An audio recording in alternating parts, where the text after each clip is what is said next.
Cette émission spéciale sur la Semaine canadienne de l'environnement est une présentation de la Caisse Desjardins Pierre de Sorel. Bonne fin d'avant-midi, mes chers amis, et bonjour si vous êtes au rendez-vous pour ce matin. Ghislain Demers est avec vous et c'est, comme vient de le dire la voix de Jocelyne, c'est la Semaine canadienne de l'environnement et ça se poursuit encore quelques jours. Le développement durable et environnement, c'est la thématique cette année. Le rôle des municipalités et des partenaires. Il y a plusieurs questions qu'on doit se poser lorsqu'on parle d'environnement, de durabilité. Développement durable, voilà, on venait vers le dire. Et celui que vous entendez rire, c'est Mario Lazure, qui est directeur général de la ville de Sorel-Tracy. Bonjour, Monsieur Lazure. Bonjour, Ghislain. Bienvenue donc à la MRC. Merci. Monsieur Lazure, parlez-nous un petit peu du rôle des municipalités, justement, en développement durable dans la région. Bon, ça me fait plaisir de pouvoir m'adresser ce matin dans le cadre du développement durable. Comme vous le savez, la ville de Sorel-Tracy s'est dotée en 2006 d'un agenda 21 local. Agenda 21 local qui veut dire vision du 21e siècle. Alors, on a pris, nous, des mesures afin de modifier nos comportements, modifier notre façon de développer la ville dans un contexte de développement durable. Il faut dire que lorsqu'on parle de développement durable, et là le thème est la Semaine nationale de l'environnement, le développement durable, ça dépasse l'environnement pur et simple. Le développement durable, c'est l'espèce de synthèse équilibrée entre l'économie, le social et l'environnemental. Donc, la ville, comme les organismes qui veulent bien œuvrer dans le même domaine, sont pris souvent à prendre des décisions difficiles et ils doivent colliger différents aspects, dont l'aspect économique dans bien des cas qui est souvent pas négligé. On doit être en mesure, lorsqu'on Est-ce que c'est parce que ça coûte plus cher? Non, c'est qu'en fait, traditionnellement, on a toujours œuvré dans des silos très fermés. On regardait toujours un projet sur sa base financière et s'il n'y avait pas de rentabilité, ben, le projet était escamoté souvent. La philosophie du développement durable, comme je disais, dépasse un peu cette vision, appelons ça à courte vue, là, même si c'est une vision dite traditionnelle, c'est que souvent, il y a des bénéfices qui sont retirés au niveau social et au niveau environnemental qui sont extrêmement difficiles et tangibles à mesurer. Mais au niveau d'une société en développement, ces choses-là doivent être tenues en compte dans le cheminement d'un projet ou dans l'acceptation par les autorités d'investir ou de ne pas investir.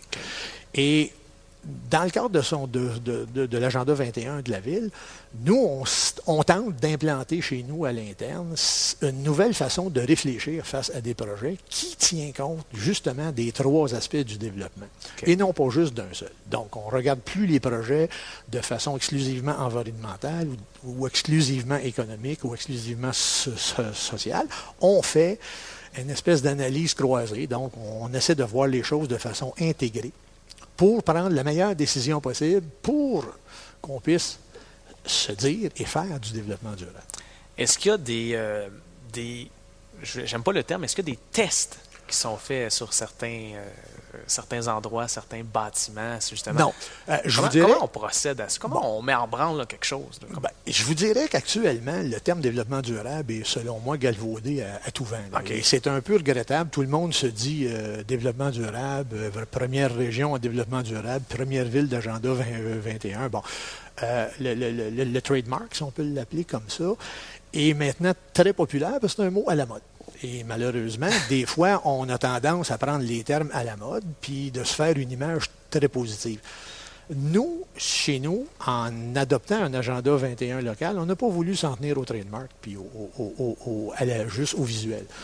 On a, la Ville, pris l'initiative d'organiser des forums périodiques avec les partenaires régionaux, que ce soit le C3S, que ce soit la commission scolaire, le cégep, les grandes entreprises, les gens du milieu communautaire, etc. Et c'est ça le rôle de la Ville, d'être capable d'être le pivot, d'agir comme catalyseur pour permettre à tous ces gens-là de se parler à une seule et même table.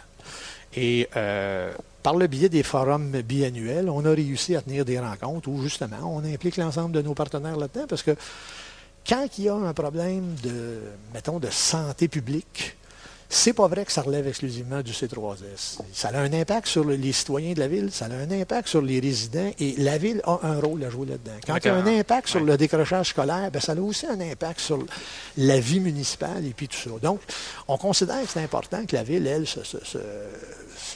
comme on dit, s'implique davantage et prenne l'initiative de mener ce projet-là de l'avant. Et on en profite pour remercier nos partenaires ce matin là, qui ont été des collaborateurs exceptionnels depuis le début de la démarche d'Agenda 21 de la Ville. Quelles ont été les réalisations de la Ville? J'ai des confrères qui vont me suivre, qui vont parler de projets spécifiques, là. Puis je ne voudrais pas voler le punch. Alors, moi, je vais m'en tenir peut-être plus au niveau de comment nous, à l'interne, on a traduit, on tente de traduire actuellement cette vision de développement durable-là. Comme je vous disais tantôt, le développement durable, ou l'Agenda 21, si on peut l'appeler de même, c'est ni plus ni moins un plan stratégique organisationnel. Okay. Nous, on l'a appelé Agenda 21 de la Ville. Ça, on va y revenir à Agenda 21, parce qu'il y a plein de gens qui ne savent pas nécessairement c'est quoi. Ben c'est ça. Puis je pense que vous avez un invité après moi là, qui est beaucoup plus, comme on dit, là, formateur dans ce cadre-là. C'est M. Fortin qui l'est ferré, c'est le cas de le dire. Alors, moi, je vais vous dire, à l'interne, chez nous, ce qu'on a fait, et ça rentre dans l'approche d'aborder les questions différemment, c'est que on tente maintenant de développer des compétences et des connaissances chez nous, à l'interne, donc au niveau des directeurs de services, au niveau des équipes de travail, puis au niveau des employés dans l'ensemble, pour définir des enjeux et des problématiques de façon concertée. On ne travaille plus maintenant en silo, service par service. Maintenant, quand il y a une problématique, on essaie de la regarder dans l'ensemble. Ouais. On est à rédiger actuellement une politique environnementale. Donc, politique d'achat éco-responsable. On a pris certaines mesures, là, comme, bon, si vous avez vu, les véhicules de la ville, maintenant, là, qui circulent, c'est plus les anciens crans Victoria de la police. C'est des tout petits véhicules. On a même fait l'acquisition d'un véhicule électrique pour le centre-ville. Alors, on a posé des gestes concrets qui sont souvent pas vus par personne, mais qui sont là et qui cadrent dans une démarche globale. On pourrait en parler encore plus longuement, M. Lazure, mais je pense que nos invités vont s'en donner à cœur joie aussi au cours des prochaines minutes. Sûrement. Alors, lâchez pas. Je trouve que c'est le fun, puis c'est l'avenir aussi. Hein, j'ai des jeunes enfants. Vous avez probablement de jeunes enfants. Je suis plus l'âge des petits-enfants. C'est ce que je voulais dire. Merci beaucoup. Mario Lazure, qui est directeur général de la ville de Sorel-Tracy, qui nous parlait du rôle des municipalités, entre autres en développement durable et les démarches de la ville qui ont été entreprises, ainsi que les réalisations. Je rappelle que c'est une émission que vous écoutez en direct de la MRC de Pierre de Sorel dans le cadre de la Semaine canadienne de l'environnement. On va s'arrêter un petit peu et dans les prochaines minutes, on va parler avec M. Marc Guévremont qui va venir nous parler de la ville et des infrastructures. C'est ça? C'est bien ça?